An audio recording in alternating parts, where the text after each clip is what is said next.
பேரவைத் தலைவர் அவர்களே, சுருக்கமாக பேச சொன்னீர்கள். எந்த கவன ஈர்ப்பு தீர்மானம் எதை குறித்து கொடுத்திருக்கின்றீர்களோ அதை ஒட்டி மட்டும்தான் பேசணும். நீங்க மற்ற விஷயங்களை இதில் கொண்டு வரக்கூடாது. நான் ஒரு தந்தையாக நின்று பேசிக் கொண்டிருக்கிறேன். பெத்த மனம் பித்து என்று சொல்வார்கள். பிள்ளை மனம் கூட கல்லாக இருந்துவிடும்.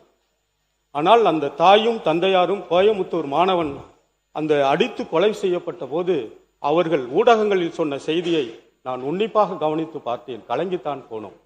பெற்ற பிள்ளைகள் 3ஆம் ஆண்டு படிக்கிற அந்த என்ஜினியர் படிக்கிற பிள்ளை போதை புழக்கம் இருக்கிறது என்று காவல்துறையில் தகவல் சொன்னார் என்பதற்காக போதை பழக்கத்தை யார் யாரெல்லாம் கையாளுகிறார்கள் என்று அடையாளம் சொன்னார்கள் என்பதற்காகவே அவர் கொலை செய்யப்பட்டு விட்டார் என்று சொல்லுகிறார்கள். ஆட்சி மாற்றம் வந்திருக்கிறது. பெரும்பான்மையாக மக்கள் உங்களைத்தான் தேர்ந்தெடுத்திருக்கிறார்கள். இந்த காவல்துறை பொறுப்பற்ற முறையில் இருக்கிறதோ என்று நான் மீண்டும் கவலையை தெரிவித்துக் கொள்கிறேன். இந்த மாமன்றத்தில் இது என்ன தீர்க்கப்படாத பிரச்சனையா? உலகத்தில் இது போதைப் பொருளை தீர்க்கவே முடியாதா? கடுமையான சட்டங்கள் வந்திருக்கிறது.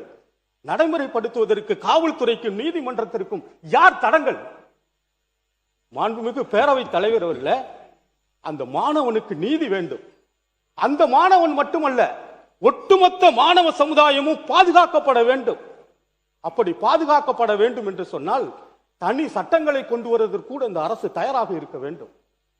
சட்டம் கொண்டு வருவது மட்டுமல்ல, அந்த சட்டத்தை நடைமுறைப்படுத்துவதற்கு ஒரு தனி ஆளுமை வேண்டும்.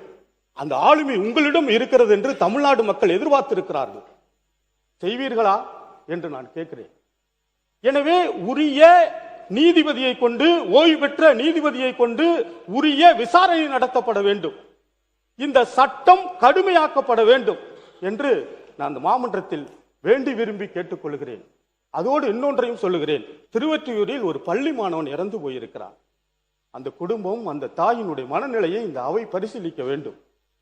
அதே போல நம்முடைய தளி சட்டமன்ற தொகுதியில் சித்தாம்பூர் ஊராட்சிக்கு உட்பட்டிருக்கிற ஒரு பெட்டாக்கலாம் என்கின்ற ஊராட்சி ஒன்றிய தொடக்க பள்ளியில் 4ஆம் வகுப்பு மாணவி பாலியல் வன்கொடுமை செய்யப்பட்டிருக்கிறார்.